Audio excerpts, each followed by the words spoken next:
members will be muted until asked to be heard. When there is a vote, a roll call will be conducted. A committee member will be recognized, raise their hand, and state their vote. Committee members are Councilmember Barbara Haynes-Burke, Vice Chair, Councilmember John Larson, Councilmember Annette Scipio, and myself, Jeff McIntosh. Okay, I'm assuming everyone has had a chance to review the consent agenda. Are there any items that committee members or others would like pulled and discussed from the consent agenda? That's what I like to hear. Anyone like to make a motion to approve the balance? Mr. Chair, I move that we approve the consent agenda. Second. All right, with a motion and a second, I'll do the roll call. Councilmember Burke? Yes. Councilmember Larson?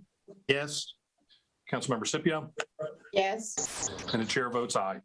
Okay, great. That brings us to general agenda item G1. And if I could have Assistant City Manager Logan Ford lead us into that, I'd appreciate it. Absolutely. Does our clerk need to introduce the item, or am I okay to just go ahead and start? I think you're okay to just go ahead and start. Thank you, Councilmember McIntosh. Good evening, members of the committee and members of council. Item G1 is an update on where we are with our recreation maintenance projects. In 2017, the City Council requested a study to be completed looking at our park facilities because we were concerned about the maintenance of those facilities. It primarily looked at our parks and our recreation centers. The study did not include an assessment of the city's greenways, although they also fall under the auspices of the Recreation Department for maintenance. It's important for us to walk through the projects. There were several bond projects that would impact the score that several of our parks received. And we also have funding that comes through our regular budgeting process and also 2/3 funds. But those are not the focus of this presentation. It primarily looked at bond projects where we had allocated dollars that would support maintenance needs in that maintenance study. This item has been presented to the Recreation Commission. They also share several concerns that have been raised around the ongoing maintenance of our park facilities. In the study, when it was initially completed, there was $43 million worth of projects that they identified.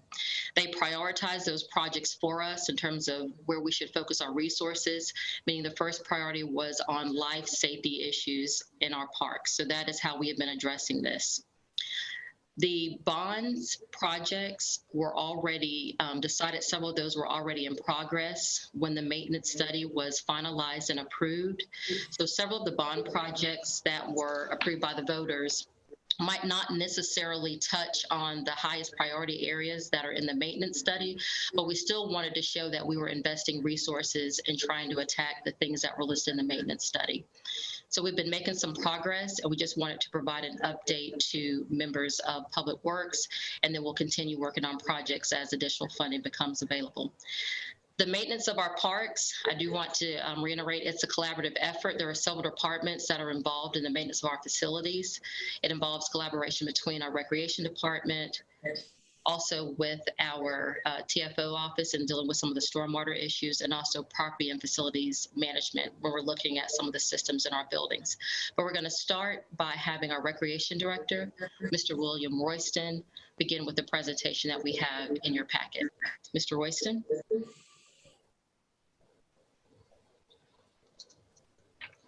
Good evening, Chair, members of the committee, and City Council. I'd like to begin, and as we go through this presentation, kind of give you an idea of, as Assistant City Manager Tasha Logan Ford mentioned earlier, how the 2018 bond referendum impacted our deferred maintenance assessment. To begin, the City of Winston-Salem has many parks, recreation facilities, and natural areas for active and passive recreation that help make it a desirable place to live. Over the past 10 years, millions of dollars have been invested to address decades of deferred maintenance. Due to the multiple years of deferred maintenance, the City of Winston-Salem Recreation and Parks Department's infrastructures, buildings, lighting, and other amenities were in need of immediate attention. Documenting the overall deferred maintenance needs of the entire recreation parks system was the focus of the assessment. Next slide, please. Park amenities, the previous slide, I'm sorry. Park amenities include playgrounds, picnic shelters, tennis courts, soccer and football fields, baseball and softball fields, multi-purpose fields, basketball and volleyball courts, pools and splash pads. Facilities that are owned and operated by the department include the 25 basketball courts. We have 2 lakes, which are Salem Lake and Winston Lake. We have 2 18-hole golf courses. Currently, we have 79 parks. We have 17 recreation centers, 8 outdoor swimming pools, 112 tennis courts. Great Park Systems will periodically conduct studies and individual park assessments within their respective park systems to maintain a high level of service. During these times, various needs and requests have been addressed, ranging from playground equipment to recreation centers to complete park and site improvements and redevelopment. Inventory and analysis is an important component for recreation parks because it provides an opportunity for a better quality of life. Being able to identify the risks and hazards in our park system provides for a much safer place for everyone to relax and enjoy and benefit from healthy outdoor recreation opportunities. Next slide. Park maintenance is a collaborative effort, and it's imperative for a number of reasons. One of the most important reasons is safety. A park that is damaged or run down gives off the appearance that it's not cared for properly, which can lead to a lack of use by the community members and further deterioration and disrepair. The city of Winston-Salem uses a collaborative effort approach to park maintenance where several departments work together to ensure that our parks are maintained at a high level. Our recreation maintenance team is responsible for a lot of the daily and routine maintenance for our park amenities, including playgrounds, ball fields, the downtown fountains, daily trash pickup, and routine playground inspections. But we also work very, very closely with vegetation management and property facilities management for all of our landscaping needs, mowing, maintenance of our ball fields, greenways, urban forestry, etc. Next slide, please.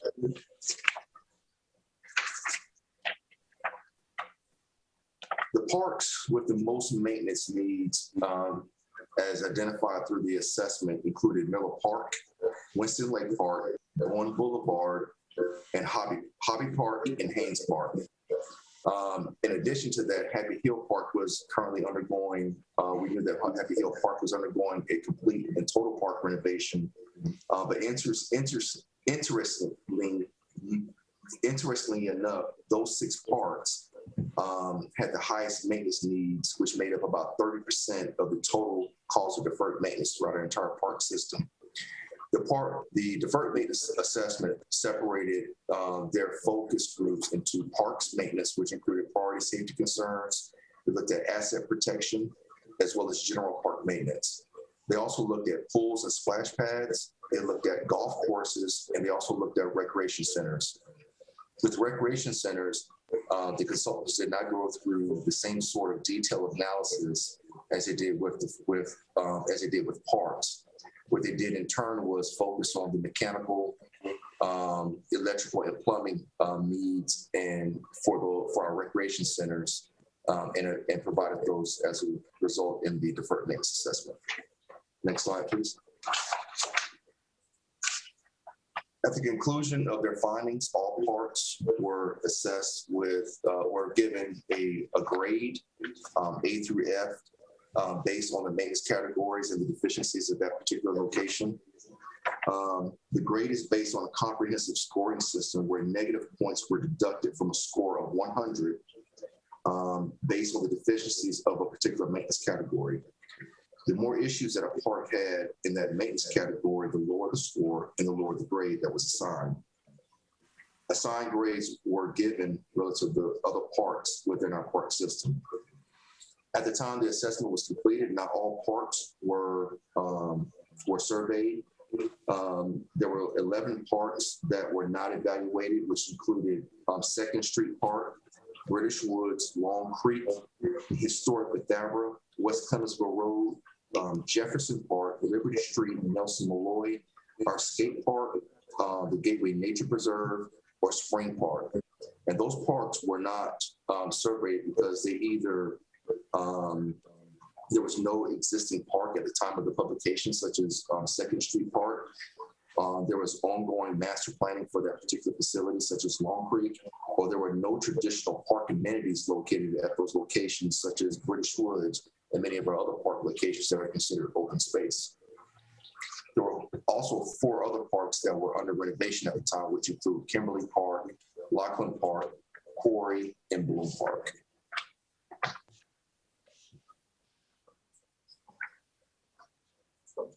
Costs were categorized and assessed and estimated based on the maintenance categories. All costs estimated were in 2018 US dollars. The categories that were used were priority safety concerns, asset protection costs, and general deferred maintenance costs. The categories that they included were parking and vehicular access, accessibility and pathways, and park grounds.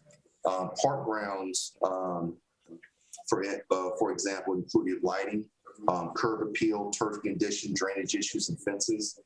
Accessibility and pathways included how accessible our facilities were from point of entry to the existing parking amenities at that particular location, and parking and vehicular access, which included parking lot lighting, surface condition, drainage, and the condition of the vehicle maintenance pass. Next slide. Next slide, please.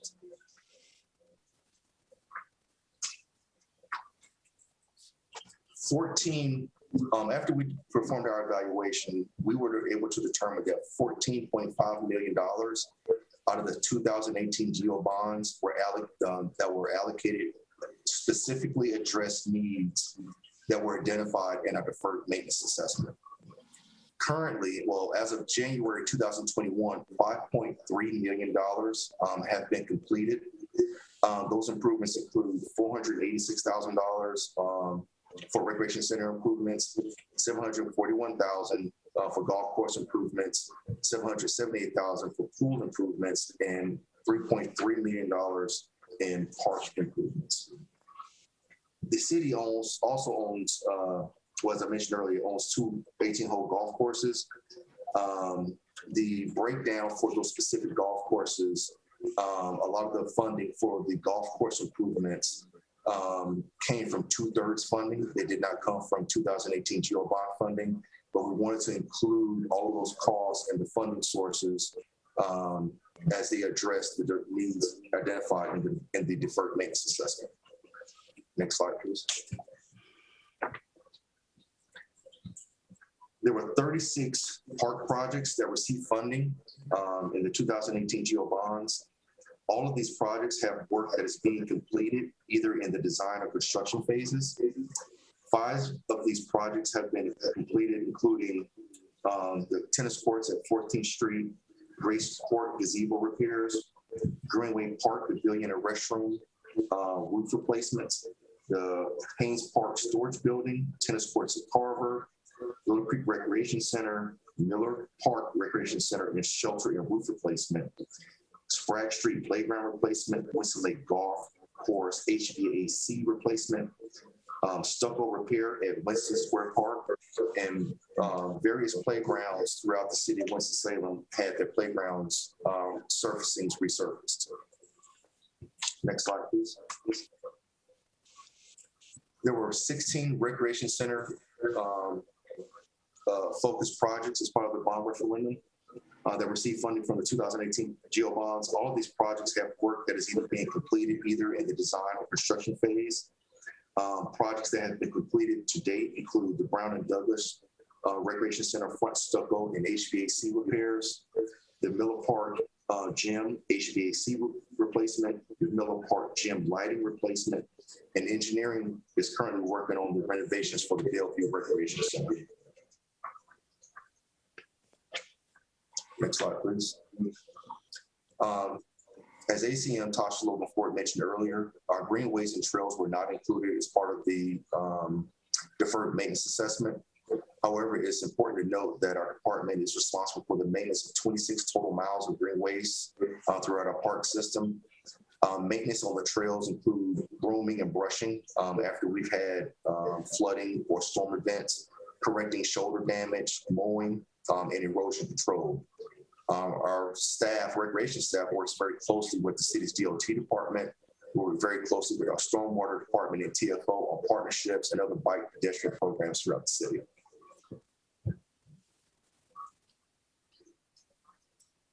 This next slide, although greenways and trails were not included as part of our deferred maintenance assessment, we do have several issues that have been brought to our attention that require maintenance along our greenways.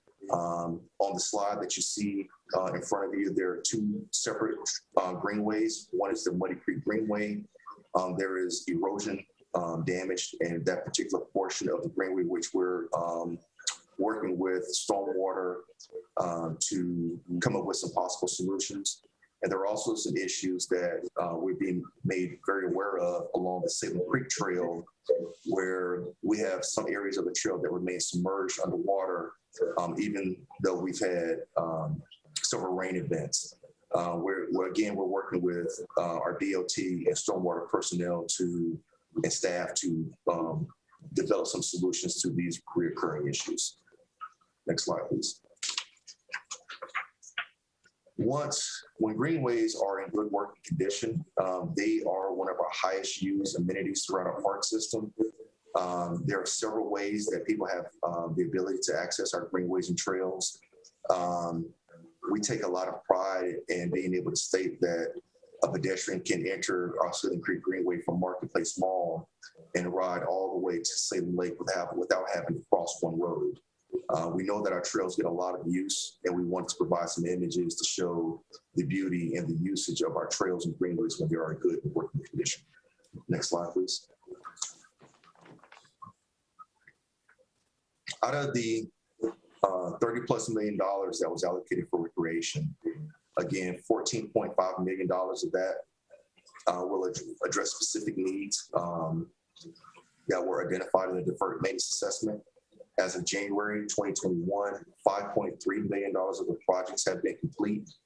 I think it's important to remember that park facility maintenance is imperative for a number of reasons, and the first and foremost is safety. Ensuring that our park facilities and all of the amenities that we provide are safe for people to use is number one on our priority list. Appearance and aesthetics improves the usage, and it also plays into the curb appeal. If something doesn't look inviting from the street or as you approach it, users are not as likely to use that particular facility. So we're aware of that, and we're working towards improving the appearance and aesthetics of our park system. It also drives usage. And at the end of the day, when the community feels that we've invested the time and energy to support our park facilities, it improves community ownership. And it's something that we strive for pretty regularly, because we cannot, and nor can the Winston-Salem Police Department, police every one of our facilities. The more usage we have of our facilities, we notice that the vandalism goes down, and a lot of the behaviors that would occur in our park systems without that sort of oversight increases. With greenways and trails, there are a lot of regulatory compliance issues that we must adhere to when we address maintenance needs. Our greenways, because many of them are built inside floodplains and flood-prone areas, are subject to a diversity of weather conditions. Downstream impacts must be evaluated with any improvement. And we continue to work with our neighboring departments and many of our teammates throughout the city to ensure that whatever improvements and repairs that we're making to our greenways and trails follow the rules and are done so that we don't have recurrent issues as we move forward. Lastly, I'd like to mention that the city and our Recreation and Parks Department will continue to be strategic in addressing the items identified in our deferred maintenance assessment, investing in park infrastructure to mitigate further decline in system needs, and modernize our system based on the amenities that the community needs based on current trends and resources that are provided to us. Once all of our bond projects are complete, $24.1 million will be remaining in deferred maintenance needs that we will continue to seek funding for and use as a guide as we make our capital requests moving forward. Next slide. At this point, I will be able to answer any questions that you may have. Thank you very much. Committee members, what questions do we have for William? Councilmember Scipio. I told you I had 20, so let's. You said 12.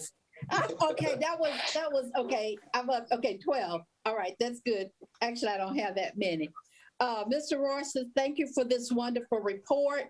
The only thing that I would like to have is a few more details. And because I can't always understand all of these charts, but I do want to see the list of maintenance needs and that A to F grade. I think it might be important to know how our different parks, which parks were rated by that grade. I'm really concerned about the F and if any of them are in the East Ward. But if we can get the detailed report of what the maintenance needs that were suggested, that added up to that 43 million, that I think that would be helpful. So as I'm seeing things come around, if there's some monies, I'll make sure I sort of target that and let you know about that. So if we could get that report, I think that would be great. The other thing, I wanted to go to the map that says Parks Grading System, and they were shades of blue to white. And I sort of wanted to understand what this was telling us. Yeah, I had questions about that too. So it says, now what I'm seeing is that it's shaded based on the level of maintenance that is needed. Is that correct? So the very dark blue, the parks in those areas are the ones that have the high maintenance needs? Yes, Councilmember, the shading on the map that you see in front of you represents the level of funding needed in that particular ward for the to address very specific deferred maintenance needs that were identified in the report. And so we felt that park maintenance sees no bounds, and there are certain safety issues and certain items that required immediate addressing. We've been working with our staff and our partnering agencies and departments to address those needs. And so this map provides a snapshot of where we were when the deferred maintenance study was complete. It does not represent the amount of work that has been invested in the various parks throughout our city to address those needs. This provided a snapshot at the time to show us kind of where we had the issues throughout our park system. Okay, so it looks like the East Ward,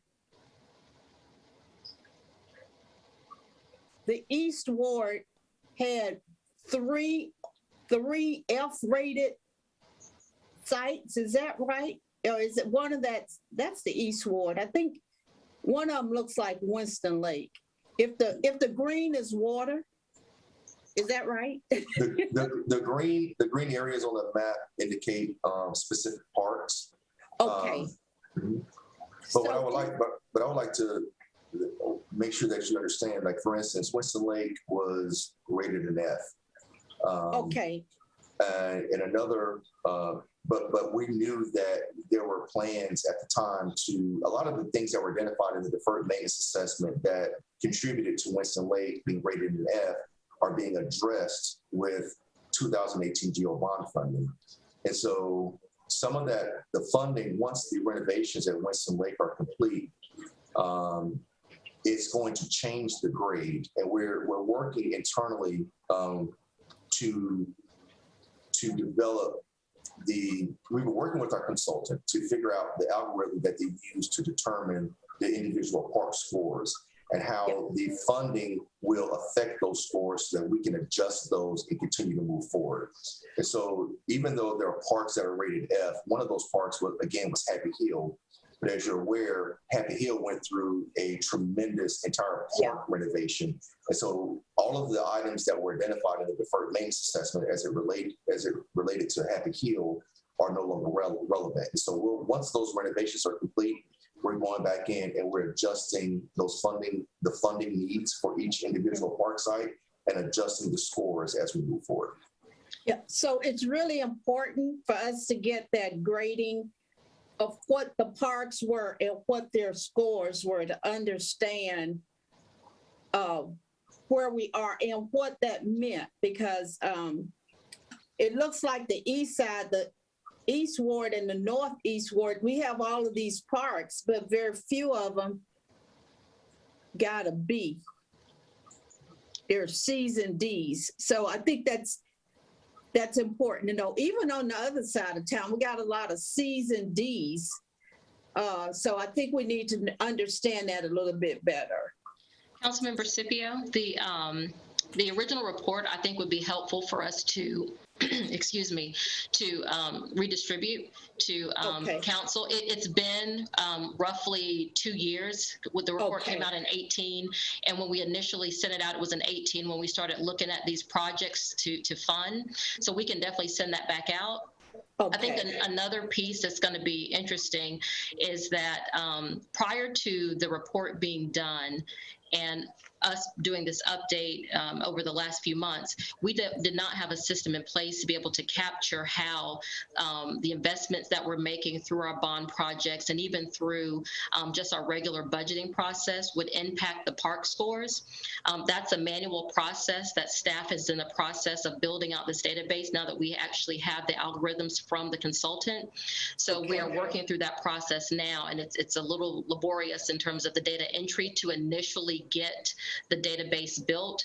So as staff has the time available, we are starting to build out that database. So what you'll be able to see that we're, hopefully in the coming months is as projects and we're making investments in these parks, you'll be able to see the impact on the park grade now that we actually have access to that algorithm. But it's a manual process, as we did not have that ability in the past. So we're trying to work and get that information together, and it'll provide a good visual for us. Thank you. I also think you should add greenways and trails to the overall thing, the system at the first slide where you talked about the number of rec centers, et cetera, and parks. We didn't do greenways and trails, and that's a really great amenity that we have as a community. So, the parks and rec have to deal with them and keeping them cleaned, et cetera. So I think you should include that. And then my final question has to do with security. Do we plan to have any kind of security on our greenways, our trails, and at our parks? Sometimes, I know in some of our parks, they tend to attract some not decent elements of people. And I don't know if we've been talking about doing anything for security at them. Particularly after dark when the parks are supposed to be closed. But also our greenways and trails, because they're along some of the floodplains, they're quite isolated. And I don't know if we've ever thought about how do we put some type of security along those trails. So assessing the security along the greenways is not something that we have done any cost estimates to determine what it would take to place those security devices and also having the infrastructure in place. We have started with looking at our recreation centers and putting security systems in our recreation centers. We have experienced some vandalism, some break-ins, even at Salem Lake. As soon as the marina was built, we had some vandalism at that site. We do have park rangers that patrol the trails. The concern there is we have 2 park rangers that are allocated to the entire park system. And thinking about our recruitment efforts on the police department side, and how do you allocate those resources along greenways is something that we have to constantly balance. I think we have, which realizing with the pandemic, a lot of users were out along our greenways. We had to separate our rec maintenance staff and start utilizing our Jameson facility, which also meant that we needed to make some investments in some equipment so that we were not physically having to haul equipment from one facility to another. So there are some opportunities that we have there, and we're making adjustments to the system as we're identifying funding. But this is definitely a start, and those things are on our mind in terms of how do we provide better security with the resources that we have. Thank you, Mr. Chair. That's my questions. Okay. Who's next?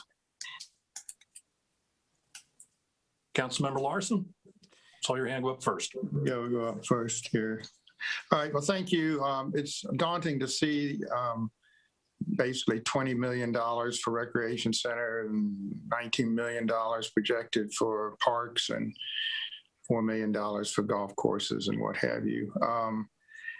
I think it's very valuable. I think what I would like to see, and I guess you just promised it, is a full report on the various 79 or so parks that we have and golf courses and the breakout of what the actual needs are.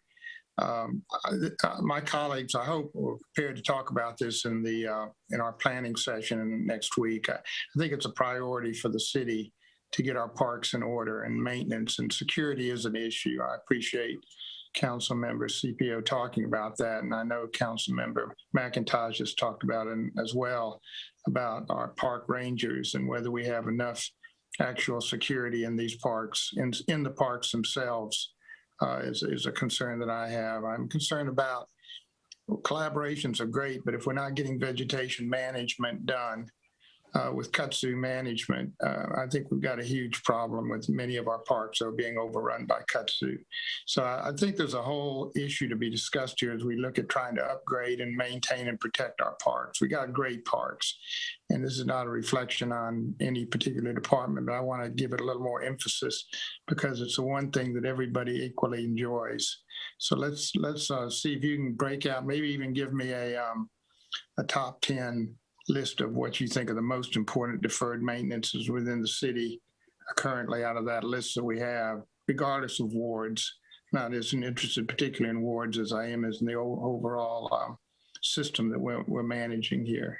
Is that a reasonable request? Can you guys look at the list and give me 10 immediate needs that we've got that would be the most compelling? Councilmember Larson, what staff has tried to do with the report is focus on the areas that had the lowest grades first, and then be able to work our way up. So we were starting with areas that had a rating of an F, and then gradually making our way up in terms of how resources are being allocated when staff has some discretion. As we said with the bond projects, in many cases, the particular projects had been identified prior to the study being completed. So that's why you're seeing some investments that are a little bit more sporadic. But I think that once council has an opportunity to look again at the maintenance report, my recommendation would be for us to look at those parks that have the lowest grade and prioritize those for funding. I think the question would come in as to how you would want to address some of the concerns along the Greenway. Those come from citizens quite frequently. Some of the fixes for those, realizing that many are built within the floodway, could be much more extensive. They require additional permitting. And we have to think about whether or not another assessment is needed to really develop a strategy for addressing greenways, or whether we want to identify areas where we know we're getting complaints and then start working at it in that manner. So I think there's a strategy conversation that we can have around greenways, but I would recommend that we use the maintenance study as a guide with the grading system to help prioritize what we're doing in our park system. Yeah, can we just look at the Fs and Ds, for example, and what are the costs of those two categories? We could do that, yes, sir. Break those out of the 18 million or 19 million that you originally projected. If we would try to address the lowest categories of Fs and Ds, for example, what is the cost of doing that? We can do And that. then we need to figure out of a city budget that it hasn't given priority to this topic, how we're going to adjust our thinking about this a little bit. So the bonds are a solution, and they're a patch. And what I know in my own ward, in Washington Park, other places where deferred maintenance is finally getting covered with the bond money, but that's not a long-term solution. Thank you. Did I see Councilmember Mundy's hand go up earlier? Yes, thank you, Chair McIntosh. My question is along the same lines as Mr. Larson's, and that, deferred maintenance really means maintenance that should have been done that didn't get done, usually for lack of funds. So we get all of these parks up to an acceptable grade. What is the plan over the next X number of years to maintain them in a more timely fashion, rather than waiting until they get a D or an F grade? And is there bond money to cover that, or does that come out of our general operations? I agree, it's great to have everything fixed, but we've got to maintain it over a period of time. Councilmember Mundy, if I may, one of the ways that, and we've begun to do this already, is to look at certain standards and best practices that other municipalities have used, some industry standards, and coming up and developing our own standards so that we don't begin to get back in the same situation that we were in right now. The current, that snapshot when the deferred maintenance assessment was completed provided a snapshot of where we were, but it was a snapshot of the history of our park system. And if you look at the totality of of how large our park system is, to have the facilities, to not have more facilities with Ds and Fs, I think that our staff over the years have been doing a pretty good job at doing what they can with the resources that were provided. Staff we have some very talented staff and have had talented staff over the years that were able to make improvements and create some fixes for major issues, major problems in our park system without it requiring a tremendous amount of funding. But as we move forward, we are working to develop some best practices and maintenance standards so that we don't get back into this particular situation again, and we don't come back 10 years from now, have another deferred maintenance assessment completed, and then we have another $43 million worth of needs. Thank you for that. Councilmember Burke, do you have any questions, or can I go back to Councilmember Scipio? No questions. You can go back to Councilmember Scipio. Actually, many of her questions that were answered are questions that I would have raised myself. So thank you, Councilmember Scipio. Yeah, her 35 questions covered a lot of ground. Yes. Councilmember Scipio, back to you. You're muted. Mute. I'm sorry. I do want to invite this committee to go out and see how we transform an F to an A and the process. If you want to do it yourself, you can, or we could get a big old bus or a van. But the Happy Hill Park total renovation is a beautiful sight to see. It's not totally complete yet, but it's very, very close to being complete. You will see, I can't show you the before pictures, there might be some, but you can see what an A-level park will be. The second big thing is the Winston Lake Park, where the lake is. It's under construction. And I was fortunate to have a tour of that with Mr. Ralston the other day. And to see where it's going, it's just going to be phenomenal. It's going to be a beautiful place that people will want to come to. It's going to be as inviting. but in a very intimate way, more intimate than Salem Lake. But it's going to have its pier. But if you want to see how we transform an F to an A, that is underway. So we're happy there was bond money, but we do need to treat all of our parks, especially our recreation centers, just like we treat our houses. You have to paint it almost every year because of usage. And we have to make sure we take care of any kind of minor damage as soon as it happens. And we have to keep our yard clean and old. So part of it is all about how we look at our facilities, just like we look at our homes. And I think for most of the time, we do a pretty good job. So I do invite you to come to the East Ward and see the phenomenal things that are underway, at least in those two sites. Councilmember McIntosh, if I may make one comment, Councilmember Scipio talked about kind of the complete rebuild of the park. And one thing that we have to recognize the challenge is that many of our facilities, especially our recreation centers, are aging. These facilities were built in the 70s and 80s, so they're 20 and 30 years old, and we're making some investments in those facilities. But I think moving forward, one of the things that council will have to consider is, what will be our strategy to start actually replacing some of our centers that are in place in addition to our parks. We're starting to make some movements in that direction with our park facilities, but we can continue, painting facilities and doing some upgrades. But when you think about how people move and use space, that's changing, and that impacts our ability to do programming as well in some of our spaces. And I think another thing we have to think about is along our parks and our greenways, we are moving to where we are putting restrooms in our facilities. We're making sure that those facilities have adequate heat in them so that we can operate our bathrooms year round.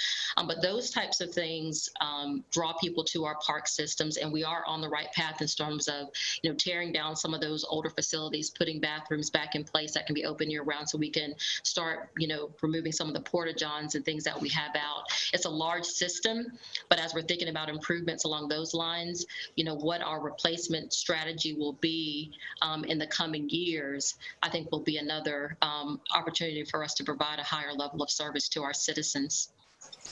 Thank you for that. Yes, sir. Councilor Larson. Thank you, Chairman. Do we have somebody comment on our Greenway expansion program now that Dan Bessie has stepped down? Do we have a mapping of that? Actually, if we can, I'd like to hold that for another opportunity to have Matthew Burchett come and talk to us, because it really is, when we're talking about future plans there, it's kind of this is about what we've already got built, and that's kind of about what we want to build. It's a great topic that I think I want to push that back off if everybody's okay. That's fine. That's good. Okay. I'd like to make a couple of comments, and I've got a couple of questions. First off, is the dirty little secret is nobody likes to pay for maintenance. When you go to your citizens, your constituents, and ask them for money to do things like we're talking about tonight, it's nowhere near as sexy as going out and buying a new park, making a new installation. It comes during budget negotiations when we talk about whether or not we're willing to add a penny or a half a penny or 4 pennies to the tax rate. I particularly think we need more park rangers. I'd love to see some horses. I think our parks are perfect places to have our mounted patrol. And I would like to see a higher level of just ongoing maintenance. Painting a battleship, once you get to one end, you got to turn around and do the last one. Every time I talk to William and talking about a problem, I always ask him, what can I do for you? And it always comes down to more resources. We need more resources. So when it comes budget time, that's what we have to keep in mind.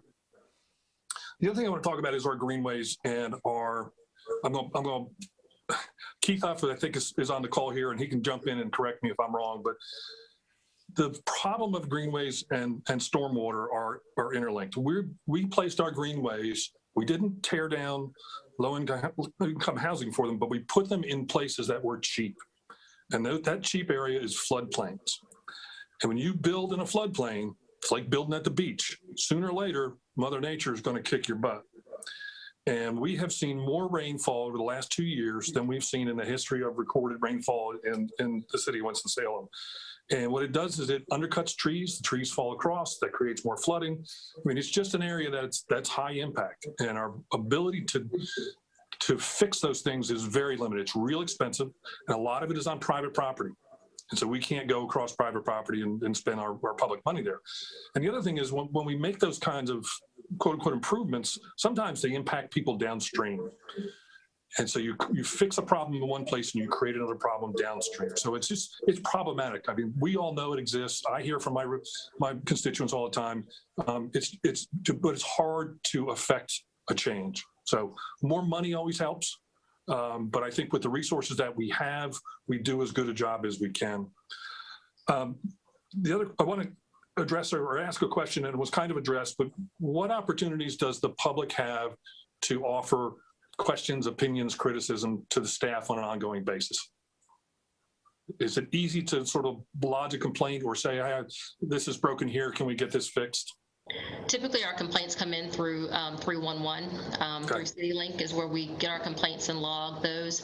But we also get concerns that come directly to the Recreation Department, and then staff will log those concerns. And as there are things that we can address, we'll put in a work order for them, or staff will follow up and try to provide some detailed explanation as to why the work can or cannot be done. So 311 triages the call, or do they all go to Parks and Rec? Well, typically they come to Parks and Rec. I mean, when there are complaints that come in, and William can jump in and provide a response here as well. Typically when a complaint comes in, whether it's the grass, whether it's trash, whether it's something broken, people typically see that as a recreation facility, and we don't ask them to, go to a specific department. Typically they'll come to Recreation, and then Recreation will reach out to the respective department if it's not something that falls directly under our responsibility. So we don't, if someone calls about high grass, or if someone calls about, a greenway, we're not going to say call another department. We'll take that, and then we'll work with staff to try to get it to the right person. Okay. And I think sometimes some of the criticism that goes towards parks really should go towards vegetation management or other groups. None of us are perfect. Things fall through the cracks, whatever. But I think sometimes parks gets a bad rap because of that. All right. So what are our takeaways from this? We're going to come back with some information on what council members asked, and when should we expect that to be brought back to us? If I could have the opportunity to share the report, the full report again with council. Great. And we also have some new members that are with us that have not had the opportunity to review that from when it was shared in 2018. So I think that if we have an opportunity to share that, and if you'll give us an opportunity to come back maybe in a couple months, if there are any questions that come in from that report, we can be prepared to address those. Good. I just think having the public be aware of what our intentions are and some idea of what our timetable is will go a long way towards easing kind of anxiety. Absolutely. Great. Okay. Anything else on this topic? All right. Let's move on to our next issue, bridge and drainage update. Can we get Mr. Taylor to give us some information on that? Good evening, Chairman McIntosh, other members of the committee and council. Tonight, staff is going to bring you a brief update on bridges and other issues pertaining to drainage and some of the other challenges that we face. We've already brought some information one time on bridges, so our focus tonight will touch bridges briefly, but we're going to talk about some of the other areas. So I'm going to turn this over to Mr. Huff and let him go through the presentation with you.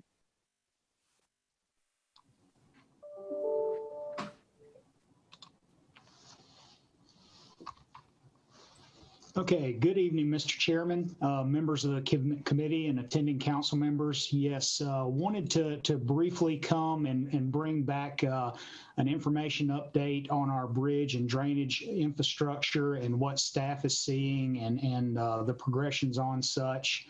like Mr. Taylor mentioned, more touching on the bridge aspects and then focusing more on the drainage side of things, considering new council members that may not have seen or experienced a lot of this yet. So what we'd like to do is just give you an overview of the bridges in the city, what we have, the inspection process that those bridges undergo, known maintenance cost. We won't get into the replacement cost tonight. Then shift over to the drainage maintenance side of things, what type of programs and responsibilities the city of Winston-Salem has, and then get into some of those priority drainage projects. So Meredith, please advance. So basically the city has 54 bridges that we have on our road networks that we have maintenance responsibility for. That doesn't include any pipes, culvert crossings, or NCDOT maintained bridges. And as many of you are aware, our bridges vary dramatically in age. Glade Street Bridge, for example, was constructed in 1919, and many of those are still in service. And also what varies greatly is the size and type of bridge construction. We have bridges made of wood, concrete, steel, and a combination thereof.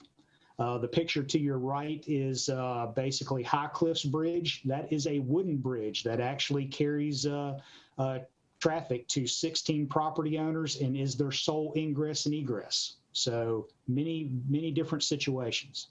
So advance, please. These bridges are inspected every 2 years, and they're given a rating from 0 to 100. 100 is a pristine bridge that is just finished construction. The inspections are conducted by a contracted bridge inspector under the purview of NCDOT. So Division 9 lets out contracts for various bridges, and then those bridge inspectors coordinate with local staff to advise them of critical findings or priority maintenance needs. And then these needs, as they come up via these inspections, can prompt the local government to issue weight restrictions or actually close the bridge until repairs are made. The picture to your right is Old Greensboro Road Bridge, and as Councilmember Scipio is aware, we got a maintenance inspection report on that bridge last summer. We immediately had to close it due to deficient beams that were under the east travel lane of the bridge. The manager and the city attorney authorized an emergency fix, and we were able to make those repairs and get that bridge open to traffic. But as these things come to us, we're more being reactive on this, unfortunately. Next slide, please. So some typical issues found during a bridge inspection.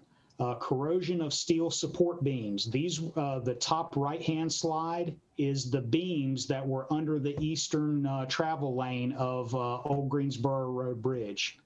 Basically corroded to the point where they are no longer providing a structural support for the bridge. Spalling of the concrete support structures you see on the lower right-hand corner. Just spalling in general of the bridge decking support structures, the bents as they call them. Timber bridges, the wooden bridges, rot. That's Novak Street because Novak has wooden bridge abutments. Also drift and debris building up on the upstream side of the bridge, causing undermining of the piers and support structures, and wing wall failures. They're all common issues that we see during the bridge inspection process. Next slide, please. So what you have in front of you now is a spreadsheet of the top 15 maintenance costs for bridges that we have right now based on the inspection reports that we have now. Won't go through each one, but you can see they vary by ward and vary significantly by cost, but you can see those common maintenance types being present in all. So our goal is to obtain funding and start addressing some of these maintenance needs that are spurring these bridges quickly to being either structurally deficient or structurally obsolete, one of the two. All right, next slide, please. At this point, I know I went through that quickly. So if, Mr. Chairman, you want to take any question on bridges, I can answer those. Be happy to entertain any of those before we go to the pipes and infrastructure component. Sure, let's stop here. Has anybody got questions on the? At this point, this list is strictly for maintenance, probably none of it's replacement cost. Yes, Councilmember Larson, this is strictly maintenance. Our replacement list is much larger scale. Yes, sir. So these are our top 15 priority maintenance items right now. Priority maintenance. And so where does this fit with replacement schedule? So replacement is a much more robust ticket. The replacement schedule is $28 million in excess of, actually. So we just wanted to concentrate on maintenance for the purpose of this presentation. Okay. Okay. All right, I don't see any other hands. Let's go ahead and proceed.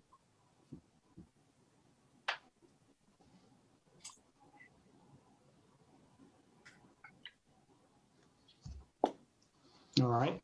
So drainage maintenance, now shifting from the bridges and going to the pipes, the culverts, the stream channels, and everything like that. So the city of Winston-Salem owns, operates, and maintains all of the aforementioned structures within the public right-of-way and on city-owned property, I should say. So right now in our inventory, we have over 22,000 structures. That's your pipes, that's your catch basins, your manholes, your inlet grates, everything like that we have ownership and responsibility for. The photos to your right are staff maintaining those inlets. That's a vac truck jetting out a catch basin, and then the bottom is a actual jet vac that's cleaning the pipe. So these 22,000 structures, the analogy, you're painting the Golden Gate Bridge. Once you finish painting it, you start back over again, and it's continuous maintenance. Items that come up frequently, repairs and upgrades to the public drainage system, that's also our responsibility. And that extends to stormwater control measures on city-owned property. So the fire stations, Bloom Park, Washington Park, et cetera, if there's a stormwater control on a city-owned property, we have maintenance responsibility for that. There is another component that is growing every year, and that's the private property component. Even though we don't own those drainage systems, the council has a cost share assistance policy where staff goes out, talks to those citizens, and if they fit the needs of that cost share assistance policy, we do a drainage assessment design and a costing for them. And if they agree, then that item is then taken to city council for approval. There's other components and programs that also go into drainage maintenance. Street sweeping is one, seasonal leaf collection is another. The more rapidly we can get that surface debris off of our streets and out of our inlets and drainage systems, the better off we are when these frequent storms come. Next slide, please.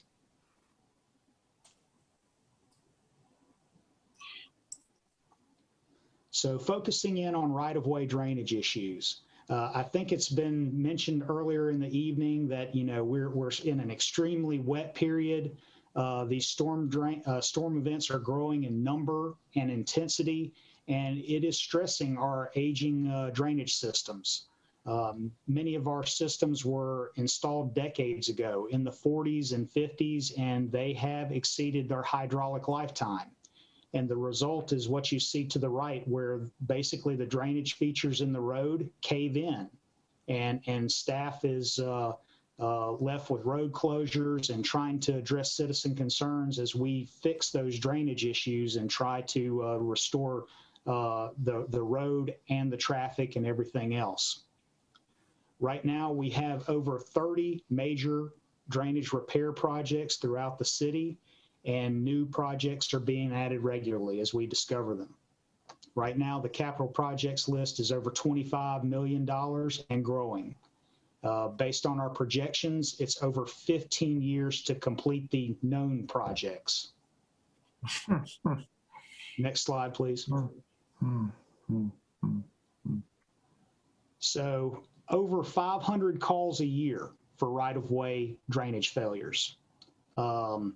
They can vary from a block catch basin causing flooding in a street or a multi-block system failure where the drainage pipe just can't take it anymore, it collapses. So smaller repairs are fixed by our in-house crews, and the larger, more complex projects, we've got to go through the capital improvements process to obtain funding or earmark funding and then complete that project. So some of these things can stay on the books a while depending on if we can complete them in-house or we have to contract them out. You have a vast array of pipes failing. The top right-hand corner is a 78-inch corrugated metal pipe in Patterson Avenue. And this pipe here was one that was replaced on Northwest Boulevard. So it's a lot of different sizes, material types, everything like that. Next slide, please. City-owned controls. So we own, operate, and maintain stormwater detention and retention devices on various city properties. So I mentioned Bloom Park, Washington Park, fire stations, the Lowry Street facilities. When we own them, operate them, maintain them, they're our responsibility per our NPDES permit. An item of note that dovetails into what ACM Logan Ford was mentioning and Mr. Royston, we have spent over $3 million in stormwater utility money in the last 7 years on Laughlin Park, Spring Park, and Washington Park because of infrastructure failures. And we see those trends continuing. And just want to reiterate that if we have a stormwater control on city-owned property, it is a requirement of our NPDES, our city NPDES stormwater permit, that we maintain those devices. So it becomes our responsibility. Keith, can you tell us what NPDES is? Yes, sorry for the acronym. National Pollutant Discharge Elimination System. That is an unfunded federal mandate from Congress that basically local governments will manage their stormwater runoff. And the city of Winston-Salem has been taking part in that since the mid-late 90s. So we have a permit to discharge stormwater into the surface waters of the state. And one of the requirements is we own and maintain the devices that are on city-owned property. Okay, next slide, please. So as mentioned before, private property drainage assistance, this is an increasingly more demanding facet of drainage maintenance. Staff respond to over 350 private property drainage calls every year. And it could be a failed pipe 2 feet from the foundation of a house like here we see on Cedar Post, or flooding that has been long-term like on Kennard Drive. The lower right hand is the backyard of properties on Kennard Drive. So staff go out, they reach out to these citizens and they go through what the city can and can't do, try to guide them to a solution. And for single family and multifamily property owners, they can qualify for the city's 70-30 cost share. If they have flooding of a dwelling, severe erosion of a drainage way, or a situation that threatens the structural integrity of the dwelling, then they can go through that process and possibly gain assistance via council's approval for that cost share. But there's a lot of work that goes into each investigation, a diagnosis, a design, a costing, and the citizen has no obligation to participate at any real juncture until the funds are obtained by the city. And again, all of those projects are approved by the city council, and they are completed by in-house staff. But a tremendous amount of time is spent basically going through those problems with those citizens. It could be a multifamily issue, it could be a single family issue. But we go out and talk them through it, give them direction, what we can and can't do, and assist them to the best of our capability. Next slide, please. So this is our capital drainage projects list that was submitted last December. This is a list of ongoing projects. You see Old Salem at the top. It's been going on for a while. Those are infrastructure replacements. And they are new projects that we didn't have on the list a year ago. Long Drive, Violet, Patterson, those are new projects that have basically recently come to our attention, and we've had to invoke an emergency repair strategy on those. But all in all, you're talking about the known projects on our list in excess of $25 million. So the take-home point with this is we're seeing more and more infrastructure failures, more need, more response, to kind of dovetail into the previous presentation. So this list also does not include right-of-way drainage projects that we have earmarked for our in-house staff. These are all the capital nature projects that we would have to bid out and get outside assistance to complete. So with that, happy to entertain any questions. Okay, council members, I see Ms. Scipio's hand up first. This has been an excellent update. I know we have problems. I've been seeing them, and it's great that we continue to have these updates to see where we are. I learned something new. I did not know that street sweeping came under your area. And I want to know, what is our policy on street sweeping, and is there a specific schedule for that, just as we have for leaf and brush pickup? Councilmember Scipio, street sweeping is actually under the sanitation department, but there's a connection to the stormwater program because it affects water quality.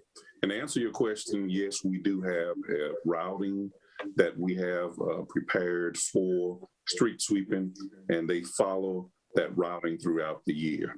Now, it is not as frequent as even collection would be, simply because we've got 2 vehicles that are providing this service to the entire city. It's not contracted out, it's internal. Yes, ma'am. 2 sweepers for the whole city. Yes, so ma'am. I should see them at least once in the year. Is that the way that goes? Yes, ma'am. You can see them every day. Councilmember Scipio, we used to contract this out, and I requested that we take a look at bringing it in-house, and we actually doubled the amount of miles that we can sweep for the same amount of money by bringing it in-house. So I applaud staff on that. Is that right? Well, that's good to know. Mr. Huff, I'm always in learning mode.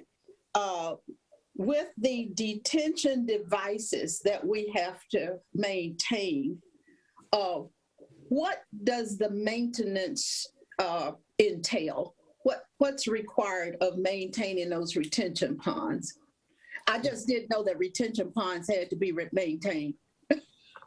Yes, ma'am. If they're doing their job, they are catching pollutants, debris, every cookout cup, milk container, and whatnot. So you've got floatables maintenance. You got they come with these things called forebays that build up debris and sediment. Some of them actually have chambers that collect organics and debris. They have to be cleaned. The perimeter of these things have to be checked, and then they actually have plumbing with them that can get clogged up, and it needs to be cleaned as well. They also have an impoundment structure that holds the water in, and over time in wet periods you can have seeps and stuff like that, but it's cleaning the device so it can hold the stuff that it's collecting, basically. So wherever I see retention ponds, the same thing is required of the property owner to maintain them? It depends on the era that it was constructed. So without getting too in-depth, 2008, the city changed their stormwater rules. Anything constructed prior to '08, there's no maintenance requirement to it. After 2008, City Council mandated that any development-related stormwater control have an operation and maintenance manual and a way to maintain it in perpetuity. Similar to the previous discussion where Mr. Chairman said that dirty word maintenance where nobody wants to talk about it. It's the same thing here where, you know, we had to compel developers and owners to maintain those devices. Otherwise, they would not function as intended. That's good knowledge to know. That's great information because I really didn't. I just thought they just held water and you just build it and you leave it alone and the water just goes in and somehow it goes out. And I just thought that was how that worked. I'm glad I'm getting an education tonight. Thank you so much. I have one final question. I think, Mr. City Manager, I think if I don't know if any of that COVID money that might be coming to us could be used for this kind of infrastructure. But if it can, I think we should take a serious look at using it for it. Go ahead. All right. Let me respond to that quickly. Chairman McIntosh, members of Public Works, several things. One, the first presentation related to the bridge maintenance. You will see in the CIP a proposal to use some of our reserves, Powell bill reserves, to do that maintenance. That's a wise thing to do now. Pay me now or pay me a lot later. You also see us talk about trying to maybe use some stimulus money, but we're very hopeful that the federal infrastructure bill that is moving through Congress could provide quite a bit of money for these items. So one way or the other, we're going to have to prioritize lots of things on this list. And just before I go to Councilmember Mundy, Leslie Mazingo asked us for projects that were shovel ready to send to Congress. Should there be some money in the pipeline for infrastructure? I asked Keith for his top 3 stormwater projects. And so we got those off and got that in front of our representatives up there. So hopefully that gets in the pipeline. Kevin, Mr. Mundy. This is a simple return on investment question. I didn't realize that we only had 2 street sweepers. And at some point, I'd like to hear Council Member Scipio say that 3 times fast. But at any rate, would we benefit to have more street sweepers? Would there be a return on you know, the good that it does to keep the debris out of the stormwater? And if we've only had 2 for a number of years, might that be a good investment to double that? Councilmember Mundy. Pay for itself. Councilmember Mundy, we are early in our operation of the program and we're gathering data so that we can actually make that decision based on information that we've obtained from the operation. And then we would be able to recommend an appropriate number after we determine what the benefit could be. Okay, so you're already studying that, just don't have a final answer. Thank yes, you. sir. Seems like the perfect place to introduce robotic vehicles on our streets. Councilmember Larson. Yes, quick question. Every water bill that I get, every sewer and water bill has a stormwater runoff component to it, and a certain amount of money is paid. Is that money going to your operation, Keith? Yes, sir. Yes, sir. And how much money is that generating, and what kind of how do we supplement that, or is that funding your operation, or what? No, it's not. I know it's not. It can't be, but. But there's a backlog of projects, yes, sir. To your original question, the stormwater utility generates about $10.2 million a year. So you can see the need compared to the intake, and that's where we have a lot of demand. The curve is not linear; it's sharply increasing. But those stormwater utility funds go to subsidize the drainage projects, the 70/30 projects. They subsidize street sweeping, seasonal leaf pickup, all those water quality and quantity related projects that we kind of talked about through the discussion. So yes, sir. So going back to Councilmember Monday's request for additional sweepers, operation of that or purchase of that equipment would probably have to come out of that budget. Yes, sir. And who determines that rate schedule? Is that determined by council or is that determined by utilities commission or who does that? By city council, yes, sir. Okay.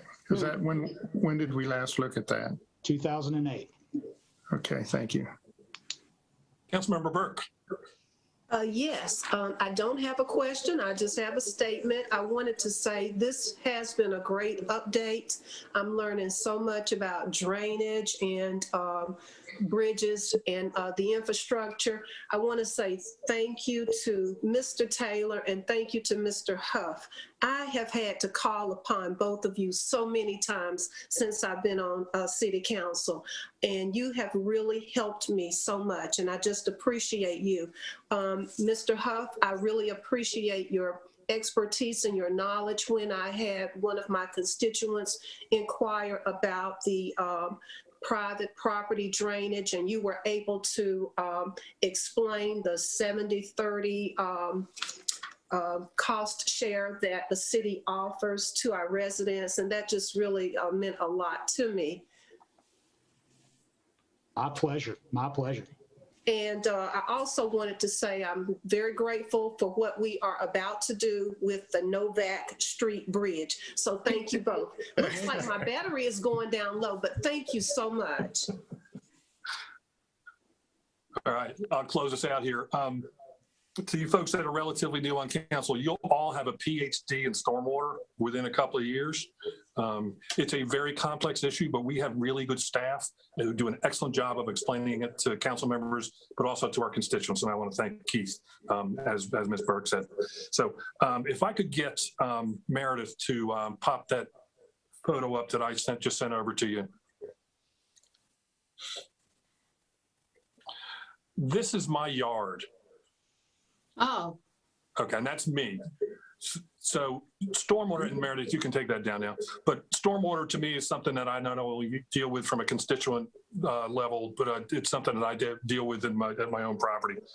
So it's something that again, going back to what Ms. Burke said, it's something that I get lots and lots of input on, and I know that it's a very expensive problem to fix. I do want to talk about why we have this problem. Part of it is that we're getting more rain.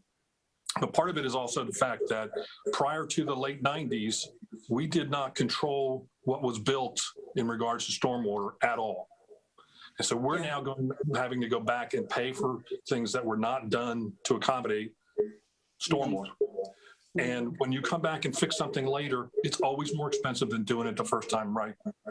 And so not just us, it's not just Winston-Salem. This is all over the country.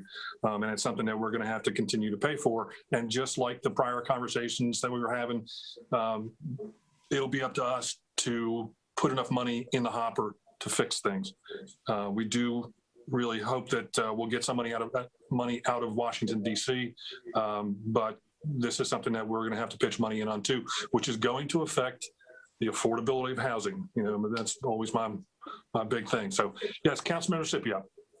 I think you're absolutely right, Chairman McIntosh. But I also wanted to raise the issue concerning our stormwater, the leaves, and people blowing their grass cuttings down into our grates. Now, at some point, we've got to either find people, if we must deputize some citizens to be on the lookout to take names and pictures, because I see them, all the yard men, they go and they cut the grass, and then they take the blower and they blow the grass cuttings down into the drain. And I know it's illegal. So I'm not certain. I think that's another one of those public service kinds of announcements that we really need to tell people to stop doing that, because that's why we have to have the street sweepers, because that's intentional stuff. I think you're spot on, and actually staff is starting to work on an education program. Mr. Taylor and I have spoken about this, and other folks on staff. We need to let people know what they can and can't put at the curb and what they can and cannot put in the street. And that's short of doing a PSA round it's very difficult. You know, we'll do mailings or whatever, but we need to let people know, because I think in a lot of cases, people just don't understand. But professionals understand. And because we no longer have a privilege tax, we no longer know who's doing business in our city. That's kind of convoluted, but we don't have a ready list of landscapers that we can just do a blitz to and say, hey guys, y'all need to stop this, or we're gonna, you know, we're gonna change the ordinance on it. So there are multiple things that go about it, but the first step is education, and I think we're gearing up towards that. All right, anything else? Great, I didn't even have to use the gavel again tonight. Thank you, everybody. Have a great evening. Appreciate all your input.